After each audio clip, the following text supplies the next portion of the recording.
Debates Betel. Debates Betel.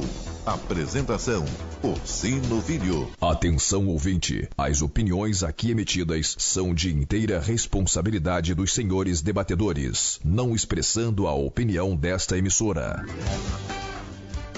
Olá, muito boa tarde. Boa tarde. A partir de agora está no ar Debate Betel em 3 edições. Ao vivo até às 14 horas. Reprise às 17 horas e reprise à meia-noite. É o debate ao vivo para você que está participando. Ao vivo, você pode enviar aqui para nós a sua opinião sobre o nosso tema do dia e concorrer a um rodízio para você e um acompanhante na melhor churrascaria, na pizzaria Rota do Sabor. É a Rota do Sabor que fica ali na Estrada do Rio Grande, Estrada do Rio Grande, número 186, na Taquara. O telefone é o 2445-1068. O Diego, né, que é o proprietário lá da Rota do Sabor, quero agradecer ao Diego pela parceria, e ele também é gerente da churrascaria Laço de Ouro. Sejam todos bem-vindos, vamos juntos até às 14 horas ao vivo e com reprise às 17 horas e à meia-noite.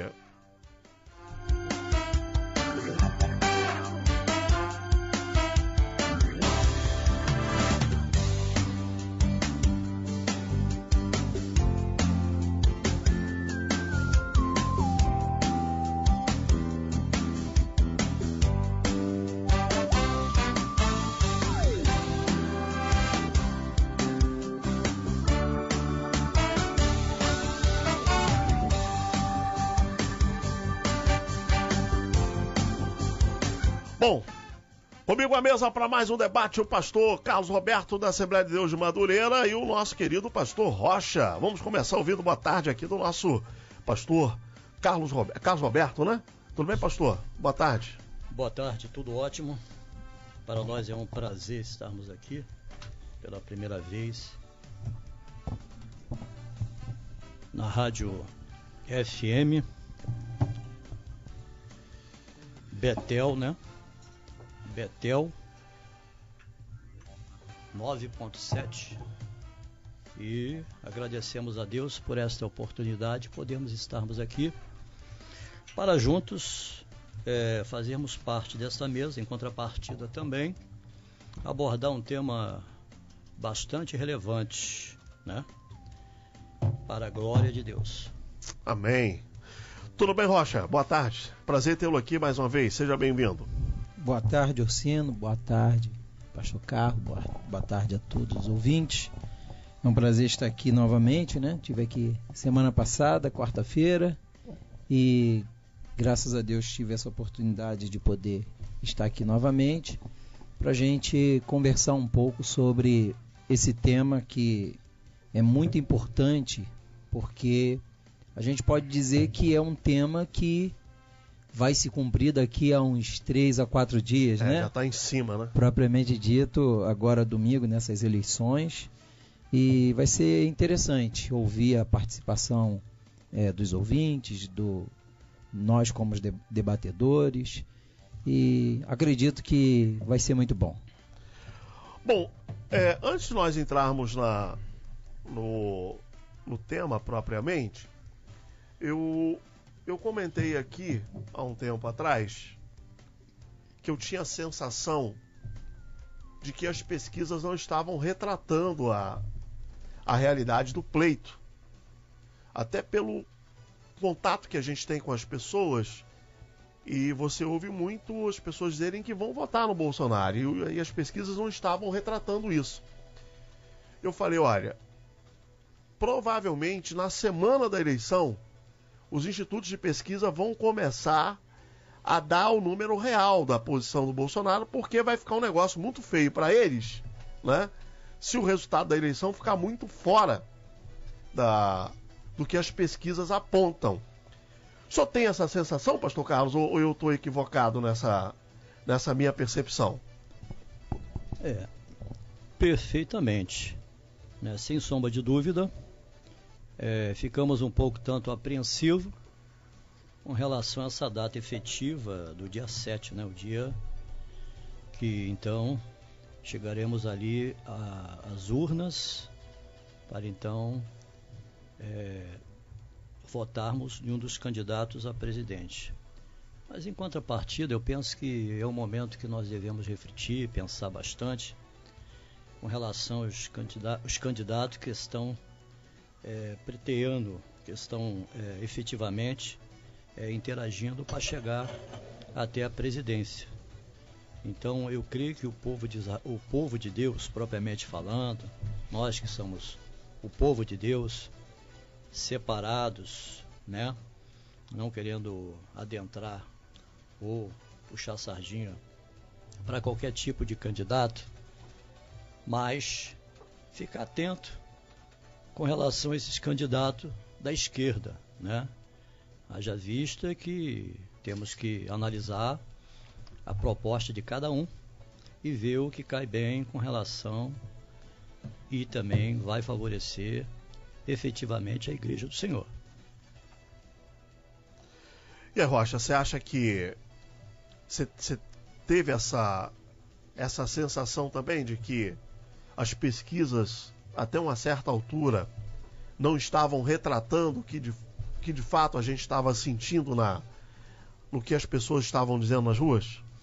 Com certeza. Mesmo porque nenhuma pesquisa vai ter nenhum sentido se ela apontar para uma direção e quando chegar, agora no dia 7, domingo, e o presidente eleito, né, o futuro presidente eleito, for outro que a pesquisa não apontou, vai haver um descrédito em relação a esses órgãos de pesquisa, eles vão ficar desacreditados. Então, agora parece que eles estão, não vou dizer retratando a verdade, mas deram uma melhorada, né? Podemos assim dizer, deram uma melhorada. Agora o candidato tal está com o número X, o candidato Y está com o número J, o Bolsonaro está lá em cima, porque realmente eles têm visto essa questão da pesquisa e que as ruas também mostram isso, né? Você conversa com pessoas ou você ouve comentários aqui, ali, acolá, e pessoas já têm um direcionamento já pré-aprovado em relação ao seu candidato. Então, esse é o retrato. Agora, é curioso porque, assim, a pesquisa divulgada ontem pelo Datafolha, mesmo tendo ocorrido o protesto de mulheres contra o Bolsonaro, né, com a hashtag ele não, ocorreu um crescimento do Bolsonaro de 6 pontos na preferência do eleitorado feminino, né? Eu vi isso hoje, sim. Parece que o negócio funcionou contra, né? Um tiro no pé. E parece que quanto mais batem no Bolsonaro, mais ele cresce. Nada tá pegando no Bolsonaro. E o Haddad é o contrário. Aumentou a rejeição do Haddad e diminuiu o crescimento dele, né? É algo assim. Eu pessoalmente nunca tinha visto nada semelhante numa campanha eleitoral. Não sei se vocês já tiveram uma experiência de ver, por exemplo, a política no Brasil, ela sempre funcionou de forma muito viciada. A gente sempre teve as mesmas cartas marcadas. Quem tem mais tempo de TV, quem tem a maior coligação, geralmente é quem levava. E o Bolsonaro vem quebrando todos esses paradigmas, porque ele não tem tempo de TV, ele não fez coligação, tem a mídia toda batendo nele, e ele não para de crescer, Pastor Carlos. É um negócio assim, espetacular, né? A questão é também que até mesmo o meio evangélico tem, na maioria das vezes, no percentual, tem focado nesse candidato para a presidência da República. Agora, sem dúvida, né, tudo pode acontecer até o último momento, as coisas podem mudar efetivamente.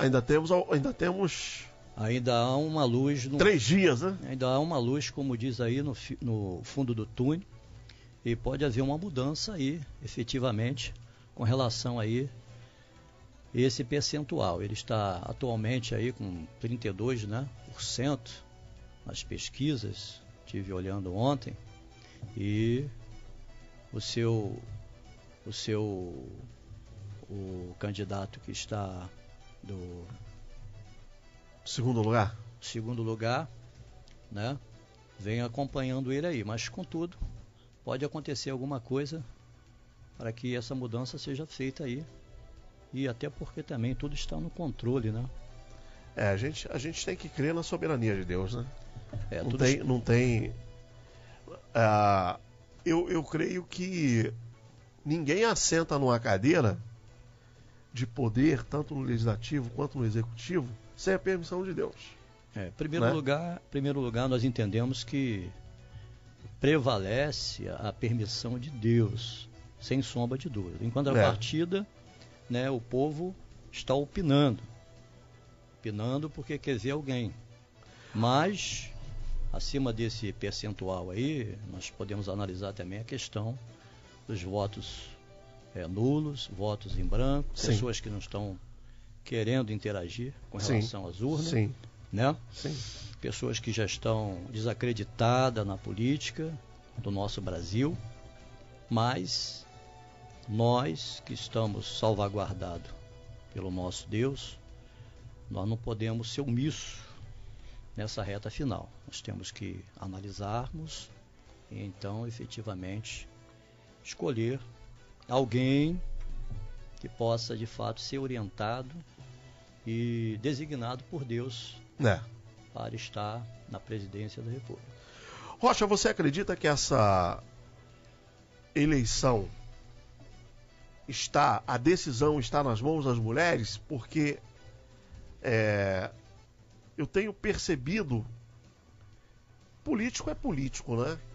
Tanto de esquerda quanto de direita, eles têm o mesmo modus operandi, né? Mas eu percebo que a esquerda, ela vem tentando pegar nessa questão da mulher. A mulher, enfim. E tem aumentado muito na mídia essa questão, tanto que quando se fala da rejeição do Bolsonaro, se coloca muito da dificuldade dele no eleitorado feminino. O Bolsonaro não tem, porque as mulheres não votam no Bolsonaro, não sei o que e tal. Você acha que procede essa informação ou é uma forçada de barra esses dados estatísticos que estão apresentando, Rocha? Eu vejo, por incrível que pareça, isso mais por uma questão emocional. Por que emocional? A gente é conhecedor de que as pesquisas mostram que o Brasil, ele é campeão não só de fake news, muito mais do que isso, né? Em acreditar na fake news. Então, quando você passa uma informação sem antes investigar, sem ter a fonte, sem ter convicção daquilo que está sendo passado, e você acredita, muitas outras pessoas também vai acreditando em você, porque você é uma pessoa de confiança, o que aparenta ser, né? E aí vai passando uma informação para outra, meio que de uma maneira emocional, não pela razão. Então, a gente vê que, na época eu era um adolescente, né? Tinha lá meus 13 anos de idade, mas na questão do Collor, quando houve as eleições em 89, e ele foi eleito no ano de 90, a gente observa que o eleitorado feminino votou muito no Collor pela questão emocional, emotiva, porque era um cara estético, um cara pintoso, né? Na época foi até cogitado, será que vídeos de jet ski? Isso, exatamente. As redes sociais não eram tão afloradas assim naquela época. E o eleitorado feminino, emotivamente, votou muito no Collor por causa dessa questão. Bom, você quer ver um outro candidato também? Agora não, que ele já está ficando meio derrubado, né? Mas que ganhou muito em função disso foi o Lindbergh. O Lindinho, né? Agora... as mulheres votavam. Eu participei de um evento de um cliente meu, lá em Nova Iguaçu, na inauguração de uma loja, e ele foi um dos convidados, né, para participar lá do coquetel. Rapaz, você tinha que ver a reação das mulheres, né, quando o Lindbergh chegou. Então, tem sentido isso que você está falando, né? As mulheres, às vezes, votam muito por essa questão emocional mesmo. Estética também do candidato, também. Né? E não só pela questão, quando eu digo emotiva, eu não estou nem usando a questão da beleza estética só usei o exemplo do Collor porque o caso dele foi a beleza estética tal. Cogitava-se na época de que ele não poderia nem ser presidente porque deveria ter a partir de 35 anos, aí quando foram ver ele tinha até mais, tinha 39 anos de idade e tomou posse como presidente aos 40 anos. Mas hoje em dia eu vejo que muitas mulheres votam mais pela questão da informação emotiva, né? Sem pesquisar. Não só as mulheres, como nós homens também. Eu digo, a sociedade no geral, ela parece que tem preguiça de checar as fontes, de saber se realmente as informações são verdadeiras e pelo que se fala, pelo que se passa, a impressão que se dá é aquele famoso ditado, né? A primeira impressão é a que fica. Então, acredito que tem acontecido isso. Mesmo porque, ao mesmo passo que as mulheres são a maioria no eleitorado, elas também são a maioria de indecisas. Tem esses dois fenômenos aí. Será que o fato de não ter nenhum presidenciável, né? Com esse perfil galã, isso tem influenciado também nessa coisa da falta de decisão das mulheres por um presidenciável? Será que tem alguma coisa a ver? Não. A questão emotiva que eu digo, eu fiz um link do Collor, a questão emotiva lá foi pela estética. A questão emotiva que eu digo hoje não é pela estética, é pelo emocional, pelo que se está passando. Por exemplo, dizem que o Bolsonaro é isso, não gosta, ele é machista e tudo mais. Gosta de mulher, maltrata a mulher. Não gosta de mulher, tem que analisar esse caso. Não gosta no sentido de maltratar, na maneira de tratar as mulheres. Né? O azeitona não perde tempo, né? É mais nesse sentido, né? Então, porque a oposição ela vai usar de todos os recursos para poder, de uma certa forma, até denegrir a imagem do seu opositor político, né? Então, quando eu falei sobre a questão dos fake news, é que a gente deve observar isso. Será que procede exatamente essa questão do Bolsonaro ou de um outro candidato que tenha alguma coisa que os eleitores não acham correto? Será que procede? Então, eu penso que a gente está aí na reta final. Eu penso que os eleitores e eleitoras devem procurar, devem investigar para realmente saber se isso procede e o porquê, né? Porque às vezes se coloca na mídia não todo um texto, coloca só uma parte daquele texto para poder angariar votos. Então, essa é a minha opinião. E aí, pastor, a que o senhor atribui esse percentual de mulheres que não escolheram um presidenciável há 10 dias das eleições, né? Na verdade, agora há menos dias, né? Segundo o Datafolha, desde 1998, isso não tinha acontecido, né? Como é que o senhor avalia? O que pode estar acontecendo, na sua opinião?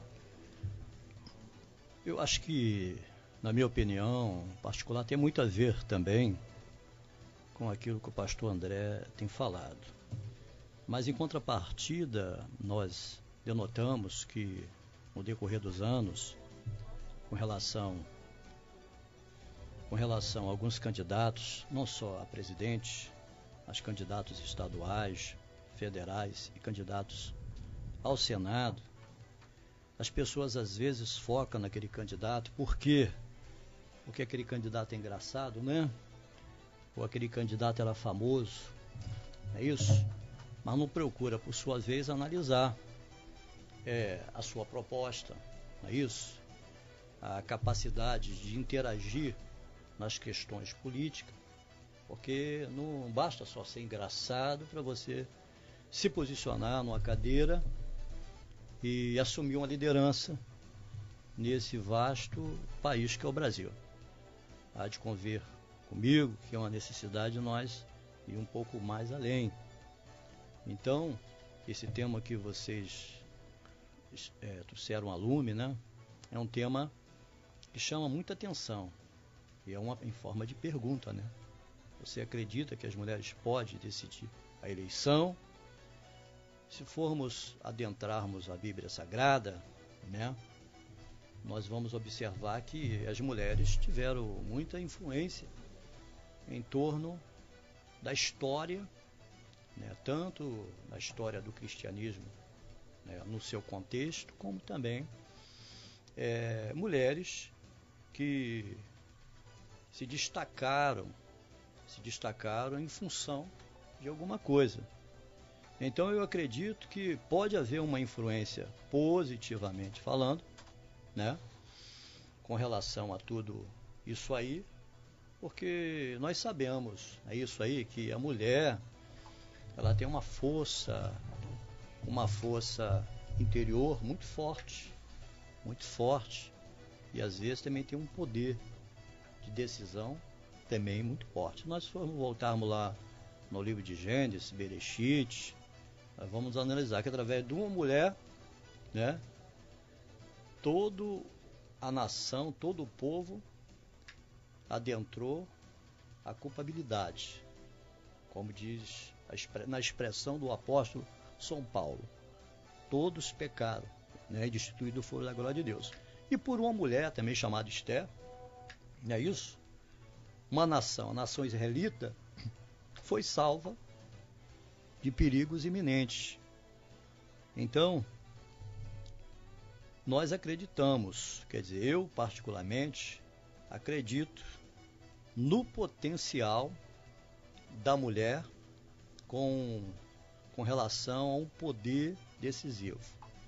Agora, na questão, como citou o pastor André, na questão emocional, o psicológico ele fala muito alto, é isso?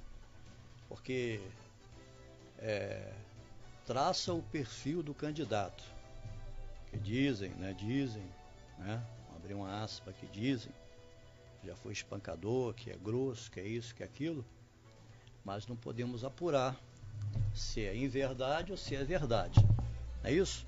Então, eu creio que há um abalo psicológico por trás disso aí, para que haja também assim uma rejeição expressiva e efetiva. Bom, a gente recebeu aqui um áudio, né, de uma professora de história, né, Mariana? Renata Rodrigues de Freitas. Ela queria estar aqui no debate, a gente convidou ela, mas ela não pôde participar, está dando aula. Então, um jeito dela participar foi mandando um áudio para a gente colocar no ar, expondo a opinião dela. Beleza, vamos ouvir o áudio então da professora de história Renata Rodrigues de Freitas. Parabenizar vocês da Rádio Betel pela escolha desse tema. É imprescindível a gente falar sobre a importância do voto e mais precisamente sobre o voto feminino, né, diante de todas essas questões que envolvem, né, o feminismo, todas as críticas em torno desse movimento, né, todas as falácias, né, em torno desse movimento também. O movimento feminismo vem sendo muito criticado e as pessoas não estão entendendo muito bem o que é o feminismo, né? Então, acho importante a gente falar da importância do voto feminino e como é que isso, né, tem a ver com toda uma história de luta, né, de mulheres que ficaram na linha de frente e defenderam o seu posicionamento, né, enquanto mulheres de luta, né, mulheres guerreiras, né. Então, é muito importante a gente pensar, né, hoje o voto feminino como uma arma de mudança, de revolução, né? Se a gente olhar um pouquinho para o nosso passado, a gente vai ver o quê? Que a história política brasileira ela é toda pautada no machismo, né? Uma ideia de que a mulher ela né, ter que ter os afazeres de casa, né? A política é o espaço para o homem. Então, o voto estava muito ligado ao que? A ideia de homem vota e a renda também, né? Durante muito tempo o voto foi censitário. E a mulher só foi votar na década de 30 no governo Vargas, certo? Então, ao longo da história política, a mulher ela ficou muito no ostracismo, né? À margem mesmo das decisões, das participações. Então, são décadas e décadas de luta, né, para a gente mostrar para a sociedade que nós somos o quê? Né? Ativas, participantes, que temos o quê? Né? Uma arma nas nossas mãos, né? Que é mudança. Né? A gente tem que falar sobre isso, sobre a importância do voto. O nosso voto, atualmente, está sendo uma arma mesmo contra, né, ideias opressoras, misóginas, certo? Né? Então, o feminismo não pode ser banalizado e o voto feminino é muito importante porque ele é revolucionário. Né? E quando eu falo em revolução, eu falo em transformação. Né? E acho que quando você tem uma rede social, um grupo de 3 milhões de mulheres, com 3 milhões de mulheres, né, lutando contra a misoginia, lutando contra a violência corporal, contra o assédio, a gente não pode ignorar, né? A gente não pode ignorar que realmente, assim, né, estamos fazendo diferença na política brasileira. Enquanto houver voz, enquanto houver sororidade, a gente vai lutar contra qualquer ideia fascista. Né?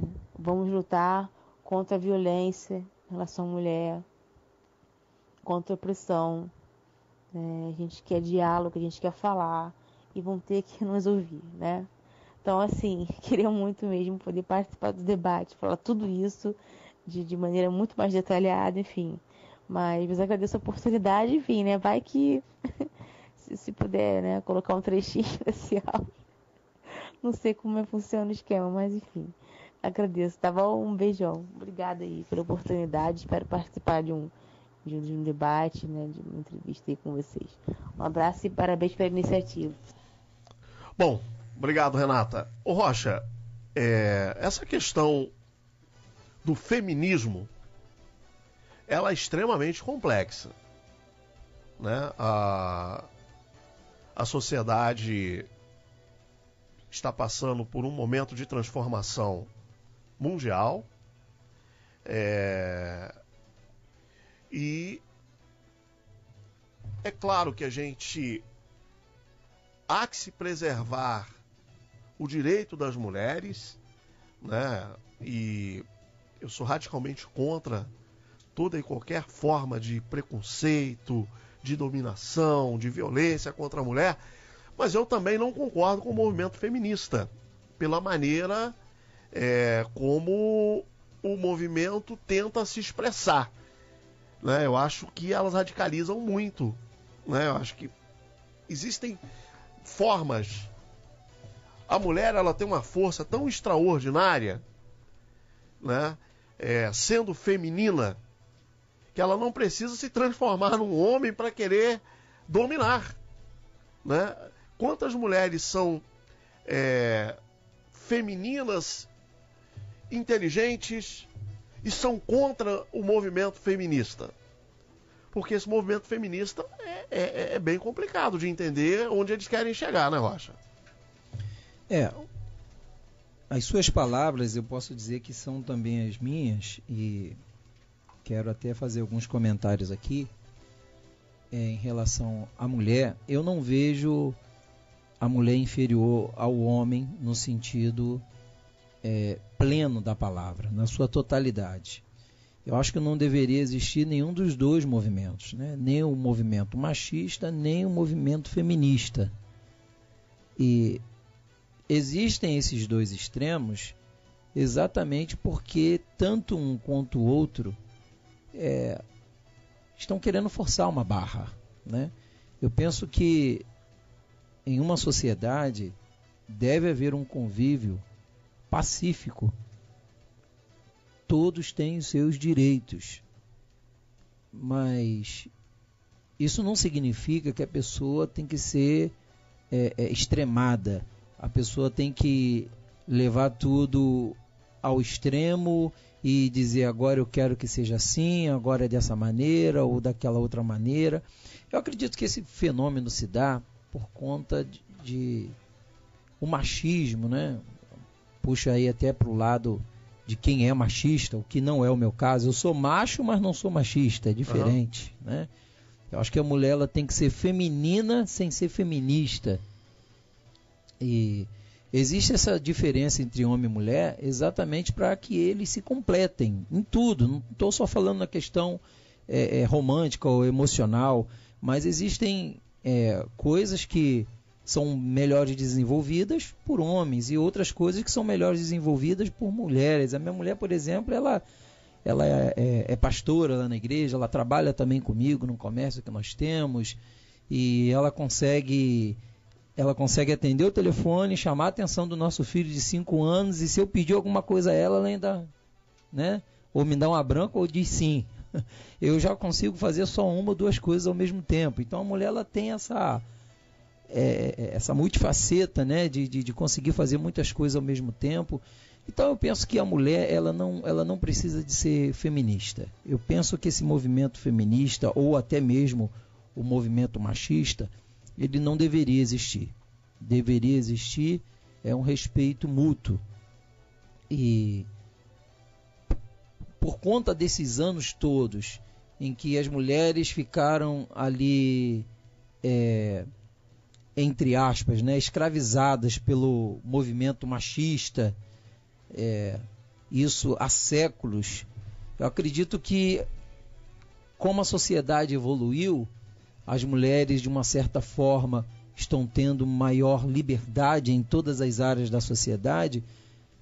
Eu acredito que elas devem ter essa liberdade, acredito que o direito deve ser igual a tanto o homem quanto a mulher, mas o extremo é sempre perigoso, o extremo, de ambos os lados, porque ele leva as pessoas a querer impor as suas ideias, querer impor as suas opiniões de uma maneira impensada às vezes, como eu disse, muito emotiva, muito emocional e sem ter muita razão. Se às vezes você parar para conversar com uma mulher que se julga feminista e você perguntar a ela o porquê ela é feminista,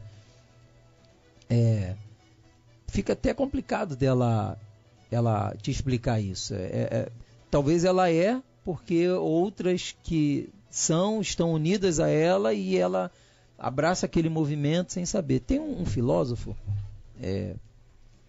muito conhecido, Pondé, que em um de seus livros ele faz exatamente esse comentário, que daqui a alguns séculos ou daqui a algumas décadas, a era em que nós vivemos, ele tem uma preocupação dela ser conhecida como a era feminista, o que não deveria ser. Eu acho que deveria ser conhecido como a era da conquista das mulheres, a era da igualdade tanto de homem quanto de mulher. Então, essa é a minha opinião em relação a isso. E aí, pastor Carlos, como é que o senhor avalia o impacto desses movimentos, né? Porque tem o movimento feminista e tem o movimento LGBT, né? Que ambos caminham se esforçando na mesma direção. E aí de um lado você tem a família tradicional e esses movimentos que rumam contra a família tradicional, porque são princípios e valores que batem de frente, né? E eu acho que essa polarização, ela não é boa, como o Rocha falou, os extremos, tanto de um lado quanto de outro, é muito ruim, né, pastor? Porque quem gosta de extremo é o diabo, né? O diabo adora os extremos, né? É verdade. Porque nos extremos ele brinca, né? Sem sombra de dúvida, há uma proliferação a esses grupos de forma efetiva, e vale a pena aqui salientar a questão da mulher. Ela tem, nos dias atuais, sobressaído em algumas áreas, adentrando em patamares um pouco tanto alto, mas a questão é que vale a pena analisar, à luz das Escrituras, né? Como no livro lá de Provérbios 31:30, que nos diz assim: enganosa é a graça, vaidade é a formosura, mas a mulher que teme ao Senhor, essa será louvada. Embora esses movimentos, né, e algum deles são um pouco tanto antagônicos, até mesmo a prática da verdade, diretamente fere a própria palavra de Deus, está exaltada acima do nome do próprio Deus, mas há um tipo de movimento que pode ter o seu lado positivo, como também pode ter o seu lado negativo. Mas a questão é, a mulher que teme ao Senhor, essa sem dúvida será louvada. Eu, no primeiro ponto, eu destaquei com relação a esse tema efetivamente relevante, o percentual da maioria das mulheres, segundo o Datafolha, né, que foi de 52% de todo eleitorado brasileiro, e normalmente define o voto mais próximo da reta final. Então esse movimento, como outros movimentos, eles têm um foco com relação a um objetivo, porque cada um de nós queremos chegar a algum lugar, um objetivo, né? Nós nos colocamos ou nos posicionamos naquela palavra de Paulo: prossigo para o alvo. Mas, conforme já foi dito pelo nosso colega de mesa, o Rocha, movimento que são extremista, movimento que traz em si alguma coisa que é o contrário, até mesmo a natureza do próprio Deus, como diz lá em Romano, né? Que mudaram. Fala só um pouquinho mais perto do microfone, pastor, que você está falando muito distante. Aí. E o apóstolo Paulo faz essa referência com relação à mudança, né, do uso natural da mulher, e assim também o homem. Então, alguns movimentos, eles estão efetivamente trabalhando em função de aprovar tais leis que vão favorecer. Aí é onde entra a verdade, né? Porque a Bíblia diz que conhecereis a verdade vos libertará. A única forma da mulher sobressair, como já tenho dito anteriormente, é temer ao Senhor, como já trouxe a lume aqui duas mulheres, né? Uma por uma entrou junto com o homem o pecado, e a outra sobressaiu salvando toda a nação, e denotamos que outras na Bíblia sobressaíram de forma efetiva.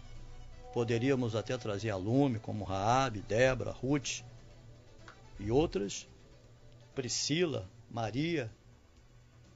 E também a história brasileira nos fala sobre Zumbi, que foi o líder efetivo do quilombo de Palmares. Mas por trás dele tinha uma mulher, né, chamada Dara. E essa mulher, ela lutou todas as suas forças em prol da libertação dos negros. Quer dizer, ela se posicionou de uma forma tal qual para alcançar um objetivo, mas de forma positiva. Em contrapartida, notamos que muitas outras tantas estão se posicionando com relação a movimentos, mas de forma negativa. Então essa aí é a minha linha de pensamento com relação a isso aí. Bom, vamos ouvir as participações dos nossos ouvintes. E aí, Mariana, fala aí. Sim, vamos ouvir as nossas participações. Primeiro eu vou ler as participações do nosso WhatsApp. A Rafaela Lima. Primeiro eu vou lembrar, né, a pesquisa. Uma pesquisa mostra que o percentual de mulheres que ainda não escolheram um presidenciável há poucos dias das eleições é o maior desde 98, segundo o Datafolha. E a gente quer saber do ouvinte, você acredita que as mulheres podem decidir a eleição? Sim ou não? A nossa ouvinte, Rafaela Lima, disse que não. O Dilvan Silva disse que não também. Já a Maria de Fátima disse que sim. O Gustavo Silva falou que acha que sim. A Josilene Nascimento, que mora na Praça Seca, falou: acho que sim, nós mulheres podemos decidir sim as eleições. A Inês Cristina falou que não. A Rogéria Fonseca de Andrade também disse que não. A Sara Dias falou assim: minha resposta é que sim, porém, infelizmente, muitas mulheres são usadas como massa de manobra, algumas por dinheiro e outras por falta de conhecimento. Também temos a opinião do Ulisses Lima, de Bangu. Ele disse que sim. A Esther também disse que sim. O Valdinei Mendes disse que sim, que acha que as mulheres podem ajudar a decidir as eleições. O Marlon falou o seguinte: não acredito que as mulheres possam decidir as eleições. A pesquisa mostrou que os indecisos migraram para o Bolsonaro nessa nova pesquisa, depois do movimento sem pé nem cabeça do tal ele não. Elielza Farias disse que não, e o Gelson também disse que acha que não. Agora temos algumas participações pelo nosso... Na verdade, o movimento ele não, ele acabou surtindo o efeito contrário, né? Pelo que a pesquisa do Datafolha apontou.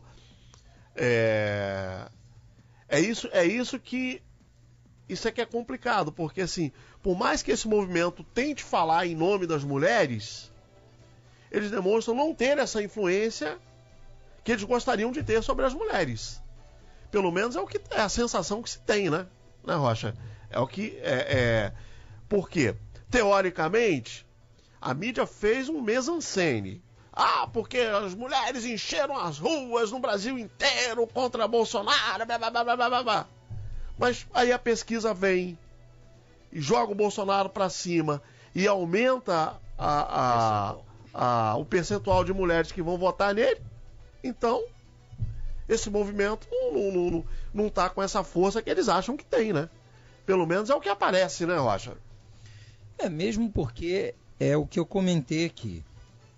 Quando você diz algo sobre uma pessoa, levada por opinião de outras pessoas, é muito complicado. Outra coisa é você conhecer a pessoa, você ter conhecimento de outras pessoas que também a conhecem, e outra coisa é você ter informação daquela pessoa através de terceiro. Teve um debatedor aqui, esqueci até o nome dele aqui durante essa semana, que ele disse: poxa, você pela rádio e tal, parece ser antipático, mas eu te conheci pessoalmente, até eu ouvi essa semana, estou tentando lembrar qual é o... Mas pessoalmente você não é nada disso.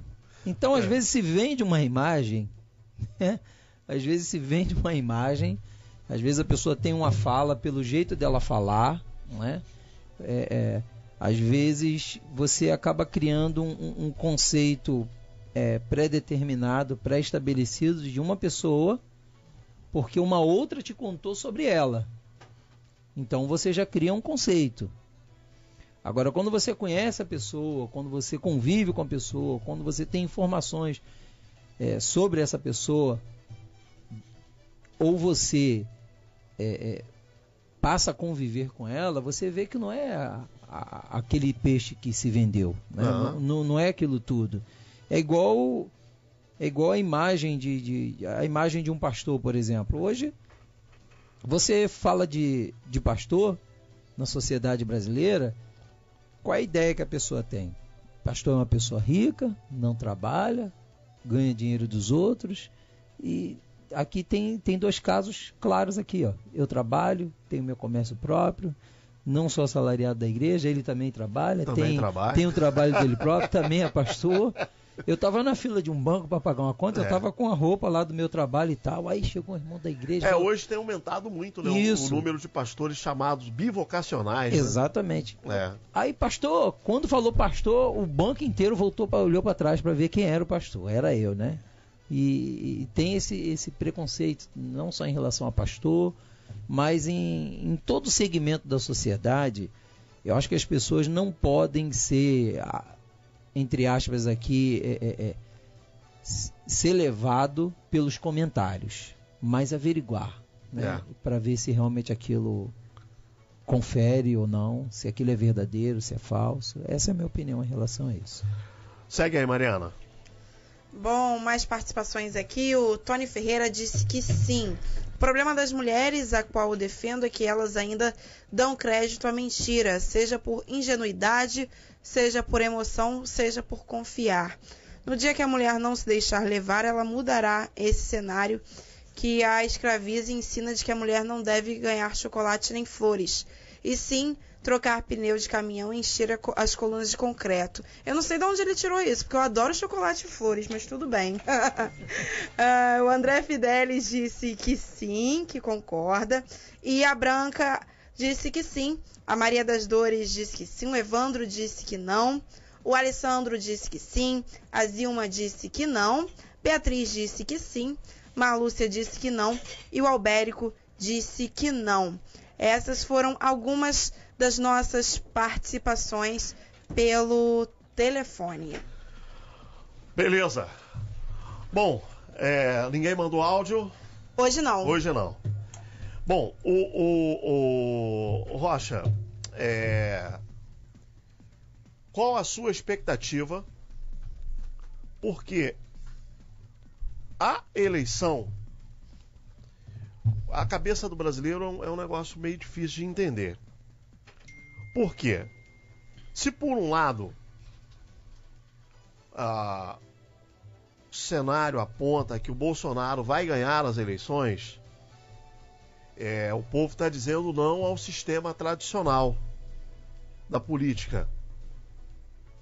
Mas por outro lado, o povo está reelegendo boa parte dos parlamentares que aí estão.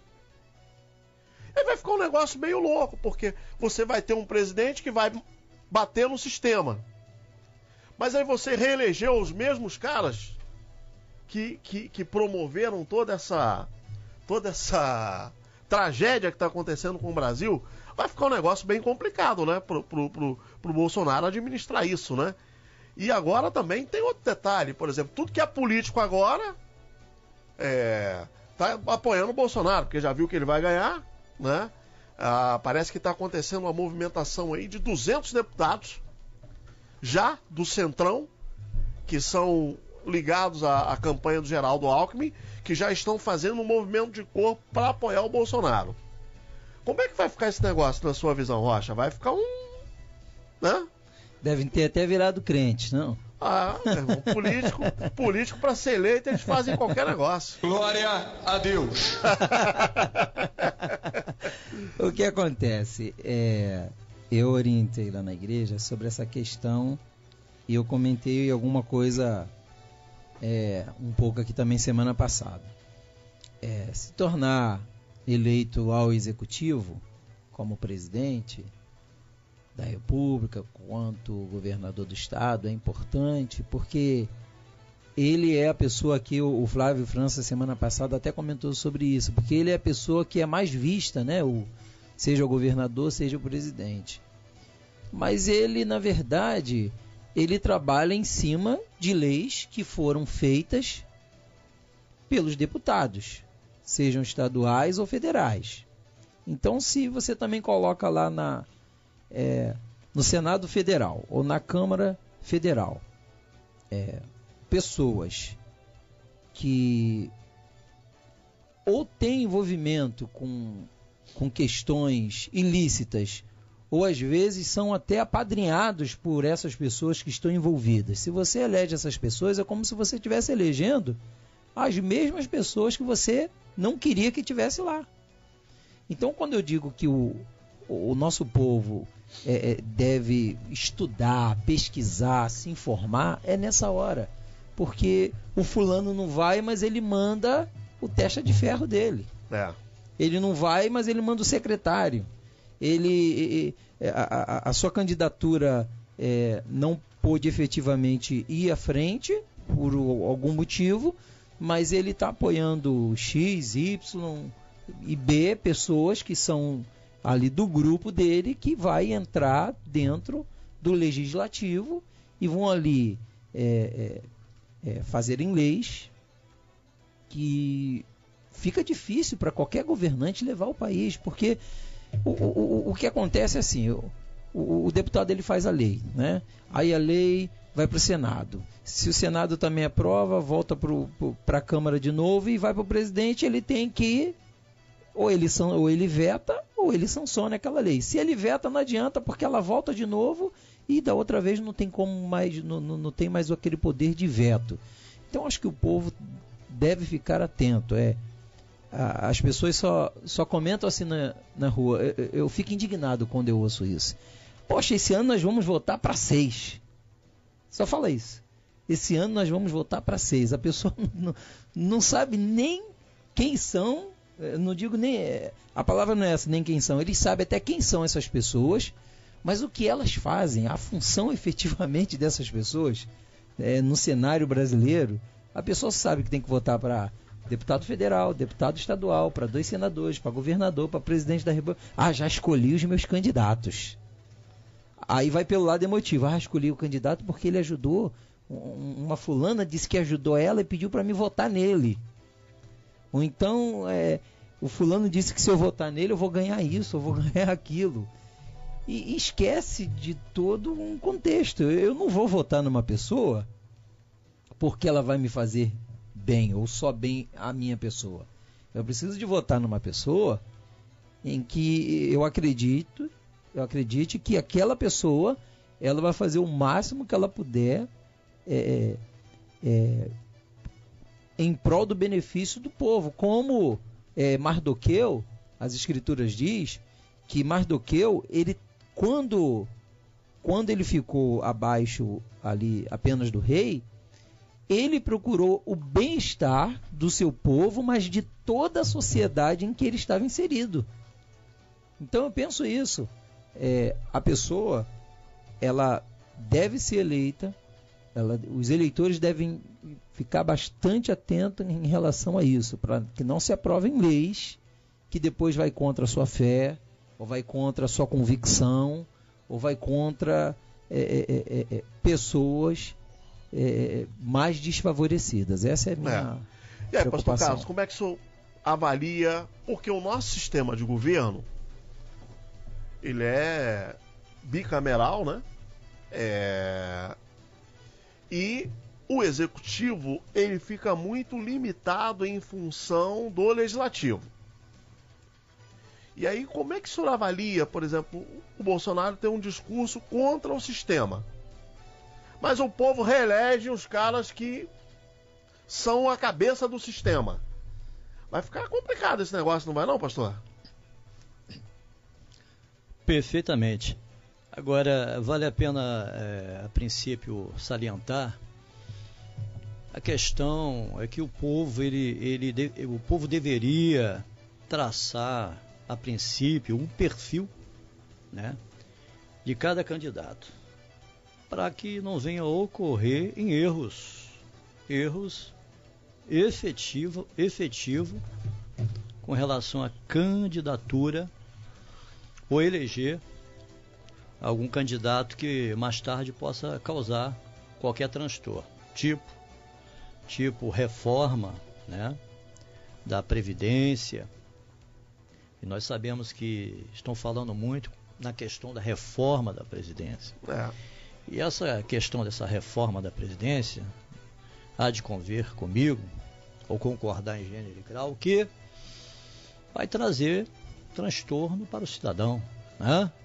Vai trazer transtorno para os aposentados. A maioria, segundo o percentual, está focado no Bolsonaro. Mas é questão também que outros já passaram pelo governo. E provocaram coisas que... Tem um movimento, agora, por exemplo, a equipe do governo Temer já está dialogando com a equipe do Bolsonaro e parece que eles vão tentar, agora, depois das eleições, fazer a reforma da Previdência para evitar que o Bolsonaro sofra um desgaste lá na frente. Porque, a verdade, pastor, nós temos um problema muito sério. O Brasil, ele gasta mais do que arrecada. Aí o que está acontecendo hoje? Qual é o nosso drama? O Brasil, antigamente, fazia-se dinheiro, né? A Casa da Moeda não parava. Era a forma que o governo tinha de se autossustentar. Depois do Plano Real, mudou-se essa estratégia e hoje o governo emite títulos. E o governo tem se mantido com isso, só que ele está aumentando a dívida. Porque cada vez que o governo emite título, e a melhor investimento que tem no mercado hoje é comprar título do governo. Né? O governo emite o título, você vai lá e paga pelo título, o governo diz que vai te devolver o dinheiro daqui a tantos anos. O que está acontecendo? O rombo está só aumentando. Ou o país ajusta suas contas, é a mesma coisa lá na sua casa. Se o senhor ganha 1.000 e gasta 1.200, uma hora você não vai ter mais de onde tirar dinheiro, né? Uma hora você não vai ter mais como se virar. Por que fica essa movimentação agora, por exemplo, o dólar, mercado financeiro, né, a bolsa, está muito de olho no que vai acontecer no processo eleitoral. Porque depende disso, porque o Brasil vai quebrar. Se não avançar nessa direção de fazer o ajuste das contas públicas, e a gente tem um problema sério aqui, Rocha, que os políticos, eles não servem o povo, eles se servem do povo. Nós temos uma máquina pública muito pesada. O problema da Previdência não é o cara que ganha um salário mínimo ou 2 salários. O problema da Previdência está principalmente nos servidores públicos. Mas aí você não consegue avançar, porque existe um lobby muito forte dentro da Câmara e do Senado do funcionalismo público. Porque quando você vai mexer, quem é que tem que mexer? Os representantes do povo.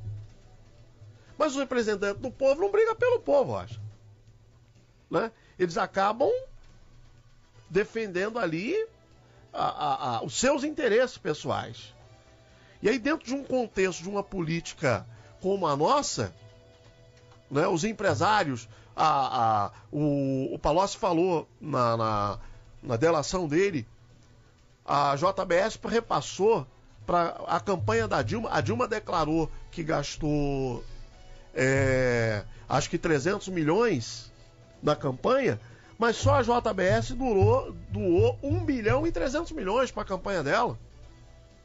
Ora, o Joesley fez isso de graça? Claro que não.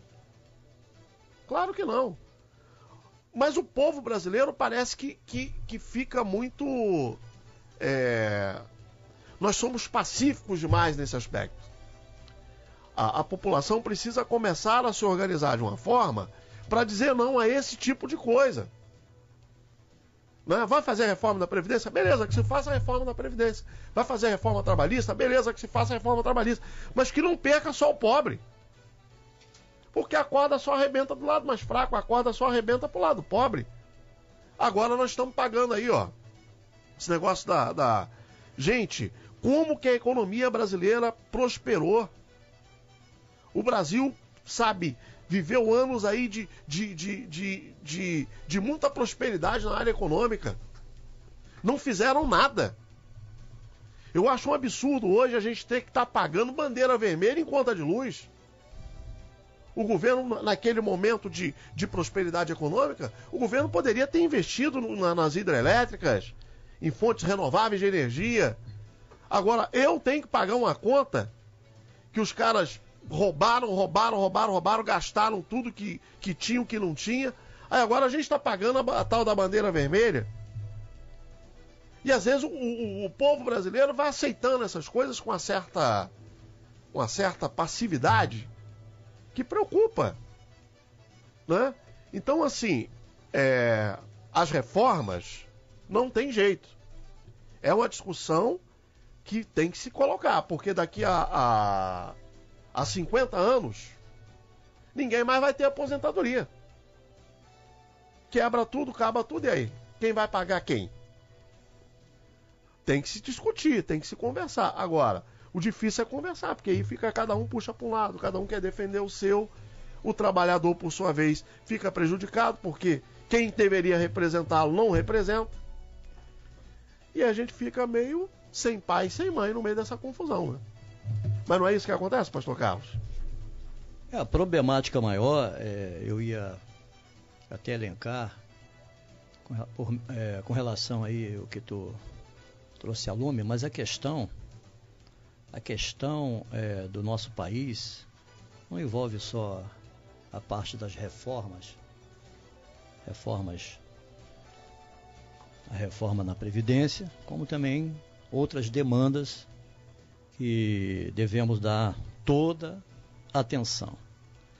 Mas a questão é que quando se elege um candidato, um deputado estadual, federal, um senador e até mesmo presidente da República, a gente denotamos que a pessoa ganha um salário alto em função daquele cargo, em função daquele posicionamento. Mas dentro dessa realidade que nós estamos vivenciando, a questão é que quem é mais prejudicado nisso tudo é o cidadão. Porque o salário é absurdo. A pessoa senta lá no gabinete dele lá, não é isso? Todo mês tem o seu salário, não só o salário, mas a questão também dos auxílios, auxílio escola, auxílio moradia, auxílio gasolina, auxílio avião. E por que não, então, reverter esse quadro em função de minimizar o sofrimento do cidadão brasileiro? Por que muitas pessoas estão aderindo a essa candidatura em função de um cargo político? Tem pessoas que não têm nenhuma preparação para tal coisa e correm em busca de um prêmio ou de uma coroa corruptível. Então vale a pena pensar nisso aí, porque se fala de medidas provisórias por um espaço de tempo, medida provisória por um espaço de tempo. E o grande perigo é serem sancionadas leis absurdas, leis arbitrárias, que sufoquem a população. Então, o povo está um pouco fragilizado com relação a isso aí. Está cansado, né, de ouvir falácias e não ter uma ação direta, contundente, efetiva com relação a uma liderança para esse país. A gente, na verdade, quando a gente avalia, por exemplo, essa semana, Rocha, não sei se vocês acompanharam, o Trump deu uma pancadinha no Brasil, né? Por quê? O Brasil ainda é um dos piores países do mundo para se investir. Aqui é muito difícil, né? Muito difícil. Então nós temos um protecionismo, a economia ela funciona de forma estranha no sentido de incentivar o investimento. Eu sei que o governo precisa proteger. O governo precisa proteger. Mas, por exemplo, eu acho que o Trump está dando uma aula para o mundo nessa questão de como lidar. Ao mesmo tempo que ele está protegendo as empresas norte-americanas, né, brigando e defendendo os interesses, ele também está estabelecendo regras para que as parcerias comerciais sejam estabelecidas. E às vezes a gente fica aqui numa situação que o governo brasileiro, ele não protege o empresário, né? Você tem seu pequeno negócio lá, você sabe a dificuldade que é para você manter um negócio no Brasil, para você pagar seus impostos.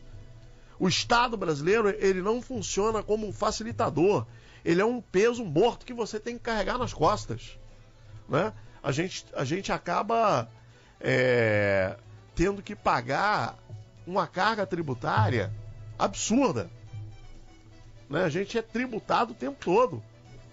Mesmo a pequena empresa, que é quem mais gera emprego, eu sou empresário já há alguns anos, mas é muito difícil você se manter. Muito difícil. É muito difícil você conseguir manter os seus impostos em dias nesse país. Poucos conseguem. Porque o Estado, ele não facilita. E aí o Trump vem e fala assim, ó, Brasil é difícil fazer negócio com o Brasil. O governo brasileiro mas quando o Trump fala, na verdade, eu vejo na fala dele uma crítica a essa burocracia que a gente tem aqui. Essa carga tributária louca. É um negócio de maluco. Quem tem dinheiro, as grandes empresas, eles contratam pessoas só para ver brechas na legislação para pagarem menos impostos. E a gente que não tem? O que a gente faz? Né, Rocha? Pra onde que a gente vai? A gente não tem pra onde correr, irmão. E a questão é que às vezes é criado imposto sobre imposto, né? A questão não é só o imposto propriamente dito. Já é conhecido, acho que de muitas pessoas, que o nosso país ele é um dos que mais tem impostos no mundo. E existem impostos que, se você procurar, se você fizer uma pesquisa e querer tentar entender o porquê que existe aquele imposto, você fica perdido, porque não sabe nem o porquê que tem aquele imposto. Eu penso que é igual a CPMF, né? Durante um tempo a gente teve a CPMF, que era aquele imposto que a gente tinha sobre talão de cheque, movimentação bancária. Aí não tem mais a CPMF, mas aí não tem CPMF, mas eles sempre colocam outro imposto para substituir a CPMF, de uma maneira às vezes até não tão vista assim. Então eu penso que a questão do imposto no Brasil devia ser revisto, né? Essa carga tributária ela é muito grande mesmo. Em tudo a gente paga imposto. Algumas lojas ou alguns locais que a gente vai comprar qualquer produto e você faz uma pesquisa quanto seria aquele produto sem aquela mutueira de impostos. O produto sairia a um valor bem abaixo do que é atualmente. E aí você vê o quanto que o governo leva de impostos e você não vê o investimento desses impostos. Você vê aí pelo IPVA, por exemplo. Você vê pelo IPVA. Uma motocicleta, por exemplo, que gasta menos asfalto. Eu tenho uma motocicleta, gasta menos asfalto, com quase 15 anos, e o valor do IPVA dessa moto é R$600. Como se justifica isso? Não abaixa, né? Como se justifica esse imposto? Então, são tantas coisas que eles colocam como imposto e não há uma justificativa o porquê daquele imposto. Uhum. Há até a criação do imposto e a ideia, né? A ideia do imposto é para que se pague isso, aquilo outro. Mas na prática isso não funciona. Porque o imposto ele é recolhido e o que mais você vê aí é buraco, né? O que você mais vê é buraco na pista, nos asfaltos e por aí se vai. Então, eu fico preocupado com essa questão do imposto no Brasil. É muito difícil, né? A gente fica sobrecarregado, né? Por exemplo, eu quando pago lá a minha guia mensal de PIS e COFINS, eu pago revoltado. Porque o PIS e o COFINS é um imposto de contribuição social. Aí você olha e fala, caramba, onde é que o governo está enfiando esse dinheiro? Que contribuição social, né? Que o governo está fazendo? Aí você vê malas e malas de dinheiro, essa roubalheira. Irmão, isso é muito cansativo, pastor Carlos. É verdade. É muito cansativo. É verdade. Sabe? Eu acho que eu não sou contra pagar o imposto. Mas se nós tivéssemos uma gestão pública decente, se nós olhássemos para um governo e falar, não, eu pago igual o cara lá na Alemanha. O cara é esfolado mesmo, que a Alemanha tem uma carga tributária puxada. Mas o cara tem um governo que funciona. Sabe? Você anda em estradas que não tem limite de velocidade e não tem pedágio, tão boas que estão as estradas. Você tem o governo presente na vida do cidadão de uma forma que o cara que paga o imposto, ele vê que aquilo está sendo bem distribuído. Agora aqui não.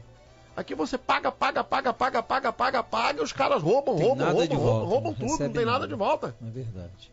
Isso cansa, né? Difícil, né, pastor Carlos? Muito. Eu estava ouvindo o pastor André, e foi no ano de 2013, eu tinha comprado um veículo, fiquei com ele 4 anos, e o IPVA, a tendência é a baixar. Mas o meu só foi aumentando.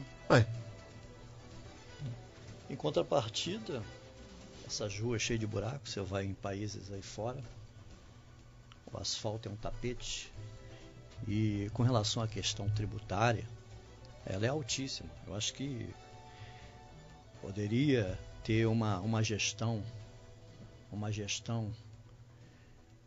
ou um gerenciamento do nosso governo centrado com relação a essas questões. E a pior taxa ainda com relação à tributação é a tributação real, né? Quando a empresa é tributada, né? Ó, eu comprei uma camisa outro dia para dar de presente para um amigo na reserva. Eu achei interessante, porque a reserva ela te manda, você acaba de fazer a compra, ela te manda por e-mail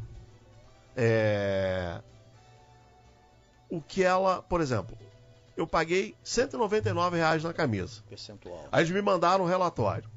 Desses R$199 que eu paguei, R$59,70 foi de imposto.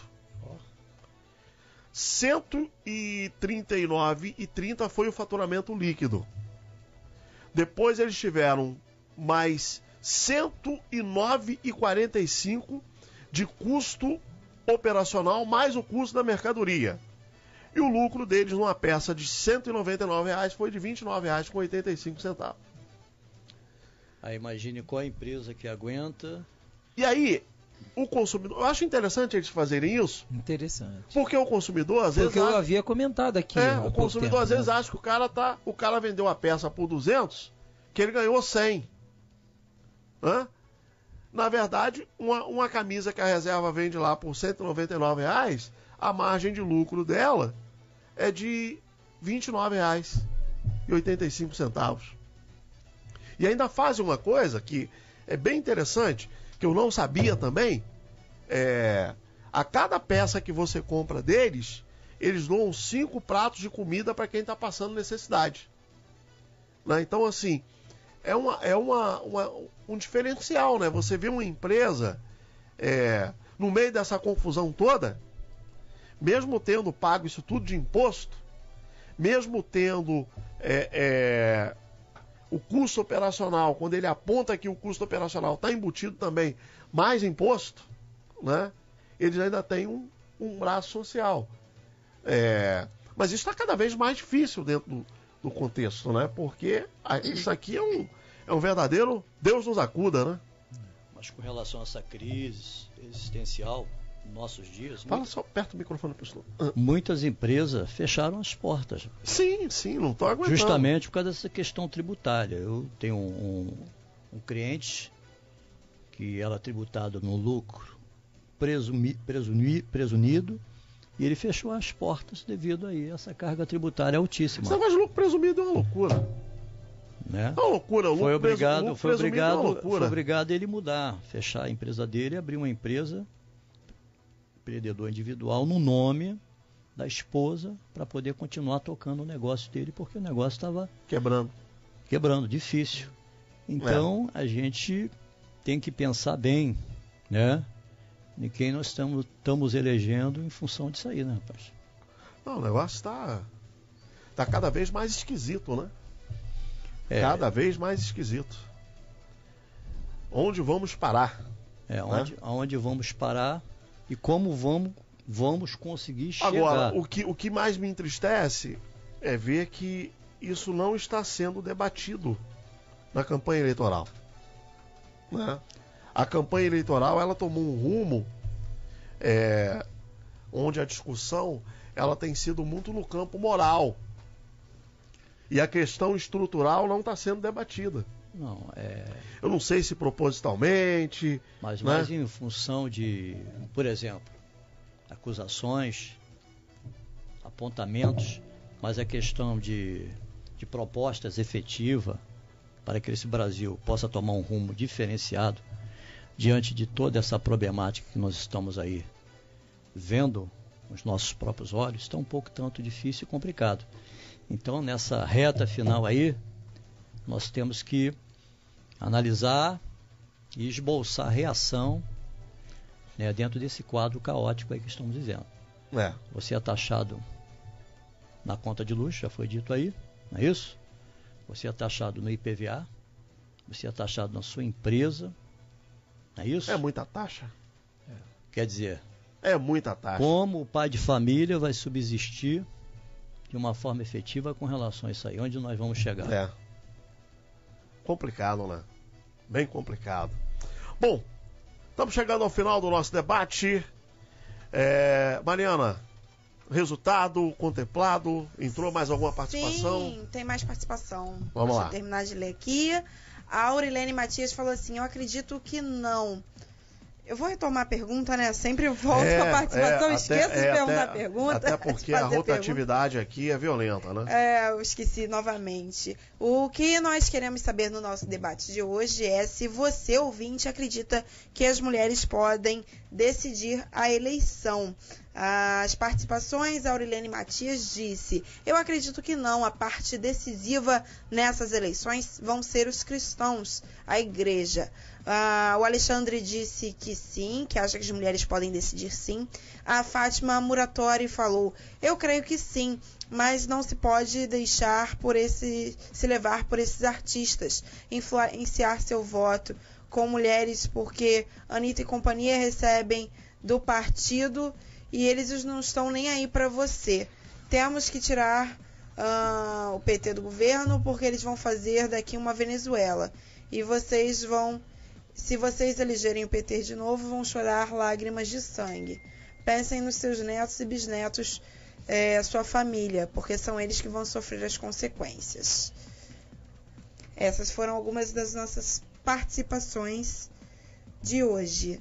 E o resultado do nosso debate é que 88% acham que não, que as mulheres não vão ajudar a decidir as eleições, e apenas 12% disseram que sim, tá? E a nossa ganhadora de hoje, que vai ganhar o rodízio de pizza, é a Maria de Fátima. Parabéns, Maria! Parabéns, Maria! Parabéns! Rocha, muito obrigado. Foi um prazer recebê-lo aqui. Suas considerações finais. Bem, eu quem agradeço, né? É a segunda vez que eu venho aqui, estive aqui semana passada, estou aqui hoje e é um prazer poder estar aqui. Já conhecia vocês pelo menos do Facebook, né? Conhecia vocês da rádio, assisto todo dia, ouço todo dia a rádio já há bastante tempo e sou fã mesmo da rádio aqui. Até das brincadeiras que o Azeitona coloca aí, né? É muito interessante. E o que eu gosto aqui muito do debate é que ele é um tema diversificado, né? Um debate que falamos de política, falamos de questões sociais, falamos de tudo que está inserido dentro do nosso contexto brasileiro e até mundial. Então, acho bastante interessante. Eu como ouvinte, né, e hoje aqui como debatedor, e eu agradeço a oportunidade que me foi concedida de estar aqui. Foi um prazer estar aqui junto com o pastor Carlos também, né? E é isso. Espero que todos tenham uma boa tarde e continue aí ligado com a gente. Pastor Carlos, muito obrigado. Foi um prazer recebê-lo. Suas considerações finais, pastor. Eu que agradeço, né, por esse privilégio de poder estar aqui nessa rádio Betel. Para mim é um privilégio. Deus possa continuar a abençoar essa rádio poderosamente, e você ouvinte que tem nos ouvido, possa meditar nessa reta final aí e ver bem o candidato que você vai aí votar, porque o seu voto é um voto decisivo. Você não pode, em hipótese alguma, oscilar nessa hora. O seu voto vai fazer a diferença. Eu agradeço, eu deixo aqui meu telefone para qualquer tipo de contato. Eu sou contador, então temos um escritório, você pode fazer um contato conosco se precisar de qualquer coisa ou consultoria. Estamos à sua disposição. O telefone é 21 986 42 4612. Deus possa abençoar você grandiosamente em Cristo Jesus. Obrigado à rádio, obrigado à mesa. Que Deus nos abençoe em nome de Jesus. Amém.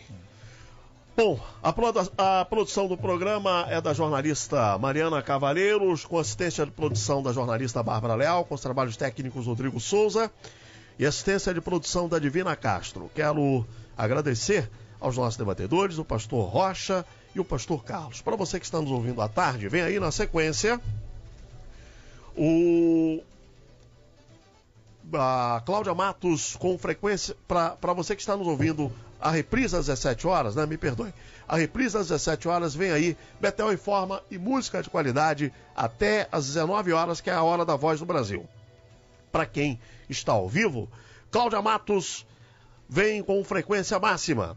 Para você que está ouvindo na madrugada, segue a Madrugada Betel. E nós voltamos, com a graça de Deus, amanhã, a partir das 11 horas da manhã, com mais um programa Betel Total. Um abraço a todos e até lá.